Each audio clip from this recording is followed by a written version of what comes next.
माहिती आयोगाच्या पुणे खंडपीठासमोर आज जोरदार आंदोलन. माहिती अधिकार कार्यकर्ता महासंघाने माहिती आयुक्त मकरंद रानडे यांच्या कार्यपद्धतीवर गंभीर आक्षेप घेत आंदोलन केले. महासंघाचे अध्यक्ष सुभाष बसवेकर यांनी आयुक्ताच्या सुनावणीतील वर्तणुकीवर आणि काही आदेशाच्या कार्यपद्धतीवर प्रश्न उपस्थित करत मागील अर्धन्यायिक कामकाजाची चौकशी व परीक्षण करण्याची मागणी केली. अर्जदार नागरिकांना कथितपणे दबावाचा सामना करावा लागतो, जनमाहिती अधिकाऱ्यांना झुकते माप दिले जाते आणि काही प्रकरणांमध्ये योग्य कारवाई होत नसल्याचा आरोपही आंदोलनकर्त्यांनी केला. या मागण्याचे निवेदन विभागीय आयुक्त शीतल तेली उगले यांच्या माध्यमातून शासनाकडे देण्यात आल्याचे सांगण्यात आले. दरम्यान आंदोलनकर्त्यांनी स्पष्ट इशारा दिला की माहिती अधिकाराच्या लढ्यात नागरिकांच्या प्रश्नाकडे दुर्लक्ष सहन केले जाणार नाही. मात्र हे सर्व आरोप आंदोलनकर्त्याचे असून संबंधित माहिती आयुक्त किंवा आयोगाची अधिकृत भूमिका काय आहे हे महत्त्वाचे ठरणार आहे. या प्रकरणाची पुढे काय दिशा ठरते याकडे आता सर्वांचे लक्ष लागले आहे. अशाच जनहिताच्या बातम्यांसाठी शेगाव लाईव्ह सबस्क्राईब करा. आपण इथे कशासाठी जमा झाला आहे? हा, इथं या प्रशासकीय इमारतीच्या समोर इथं राज्य माहिती आयोग पुणे खंडपीठाचं कार्यालय आहे आणि या कार्यालयामध्ये माहिती आयुक्त म्हणून मकरंद रानडे हे गेल्या 2.25 वर्षापासून कार्यरत आहेत. मकरंद रानडे हे माहिती आयुक्त म्हणून माहिती अधिकार कायद्याच्या इतिहासातील सगळ्यात खराब माहिती आयुक्त आणि सगळ्यात नालायक माहिती आयुक्त. नालायक याचा अर्थ शिवी घेऊ नका, ज्याची लायकी नाही असा माणूस ज्या खुर्चीवर बसलेला आहे त्यांचं नाव आहे मकरंद रानडे. हे मकरंद रानडे जे आहेत त्यांचं काम आहे की माहिती अधिकार कायद्याचं संचालन करणे, माहिती अधिकार कायद्याचं सगळं पालकत्व पुणे विभागातलं 5 जिल्ह्यातलं त्यांच्याकडे आहे.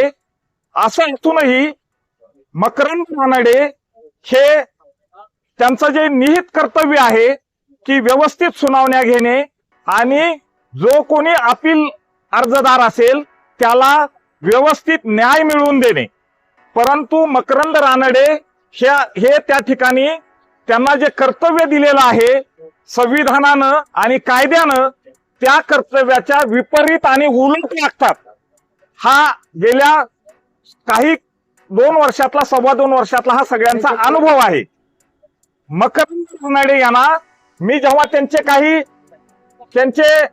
निकाल वाचले, त्यांनी दिलेल्या ऑर्डर वाचल्या, तेव्हा माझ्या लक्षात आलेलं आहे की मकरंद रानडे यांना न्याय बुद्धी नाहीये. इंग्रजीमध्ये ज्याला सेन्स ऑफ जस्टिस म्हणतात, तो सेन्स ऑफ जस्टिस असणारा माणूस नाहीये. ज्याला सेन्स ऑफ जस्टिस असतो तो निष्पक्षपणे तटस्थपणे न्याय देतो, परंतु हा माणूस जनमाहिती अधिकाऱ्याचा आणि अपिली अधिकाऱ्याचा खाजगी असल्यासारखा वागतो. बरोबर. सुनावणी घेताना सुनावणीची एक जी दिवाणी संहिता 1908 मध्ये जी प्रक्रिया दिलेली आहे ती प्रक्रिया फाट्यावर मारून आपल्या पद्धतीने काम करणारा हा हिटलर माणूस आहे. नुसता हा हिटलरच नाही तर हा झुटलर सुद्धा माणूस आहे, हा खोटा माणूस आहे. त्यामुळं न्यायबुद्धी नसणाऱ्या या माणसाच्या विरोधात हा सगळ्या अपीलकाराचा किंवा माहिती अधिकारात काम करणाऱ्या कार्यकर्त्यांचा आणि जागरूक नागरिकाचा हा उद्रेक आहे. आजचं हे जे निदर्शन आहे. आणि हा माणूस जो ज्या पदावर बसलेला आहे त्या पदाला त्यांनी न्याय दिलेला नाही. आता फार दिवस हा माणूस इथं राहणार नाहीये, त्याचे फक्त 7.5 महिने राहील. आपल्या सगळ्याची 7.5 ह्या 7.5 महिन्यात जाणार आहे. परंतु हा माणूस जो 7.5 महिने आहे त्यांनी आपल्याला 2.25 वर्ष त्रास दिलेला आहे. आता पुढचं 1.25 वर्ष त्यांनी त्रास द्यायचा आहे, तोही लोकशाहीच्या मार्गाने. या माणसाच्या प्रत्येक कामाचं जावरे सर इथून पुढे आपण मूल्यमापन करू. या माणसानं गेल्या 2.25 वर्षात औरंगाबादला आणि इथं पुण्यामध्ये जे जे कारनामे केलेत त्याचा आपण ब्लॅक रिपोर्ट छापू. त्यांनी शिक्षा देताना जो हलगर्जीपणा केलेला आहे त्यांचं शिक्षेचं प्रमाण 1000त 1 आहे सर. शिक्षाच देत ह्या माणूस. जेव्हा आपण आंदोलन करणार असं कळलं तेव्हा काल त्यांनी 3 जणांना शिक्षा दिली. हा, तर हे जे आहेत हा त्यांनी ज्या दिवशी शपथ घेतली होती 7 मार्च 24 2024 त्या दिवशी संविधानाला स्मरून तटस्थपणे निष्पक्षपणे आणि जितकी माझी पराकाष्ठा होईल तितक्यापर्यंत मी न्यायबुद्धीनं काम करणारा माणूस, हा मनबुद्धी माणूस आहे, न्यायबुद्धी त्याच्याकडे नाहीये.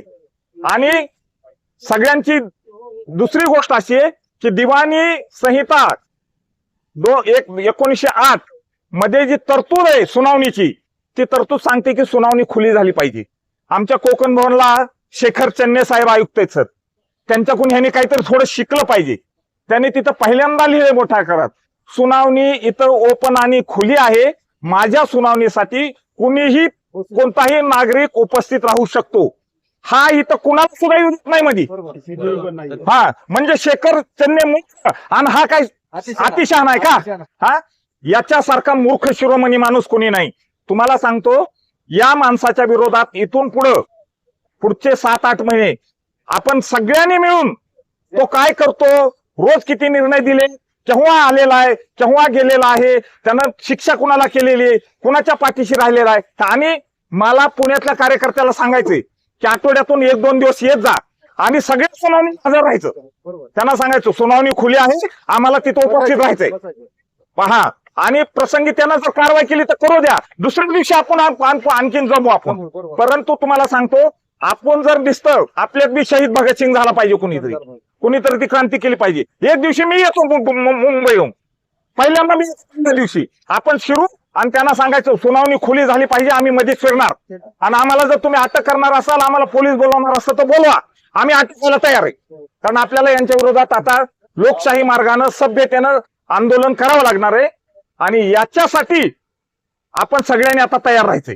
आणि हा फक्त भूमिका काय असणार? हा पुढची भूमिका अशी आहे की रानडेचा काळा रिपोर्ट करणे, रानडे जे काम करतंय त्या कामावर लक्ष ठेवणे आणि त्यांनी ज्या चुकीच्या गोष्टी केल्यात त्या सगळ्या समाजापुरती. एक कार्यकर्त्याचा माझ्याकडे पुरावा आहे आणि तक्रार आहे की त्यांनी रानडेच्या पत्नीचा माहिती अधिकार वापरला, काहीतरी माहिती मागितली म्हणून रानडेनी सगळ्या सार्वजनिक प्राधिकरणांना म्हणजे सगळ्या सरकारी कार्यालयाला पत्र लिहिलं आणि अमुक माणसानं तुमच्याकडे किती माहितीचे अधिकार केलेत हे व्यक्तिगत टार्गेट करण्याचं काम केलेलं आहे. हे असं ह्याच्यातून हे लक्षात येतं की रानडे नावाचा आयुक्त खुनशी आहे, खुनशी आहे.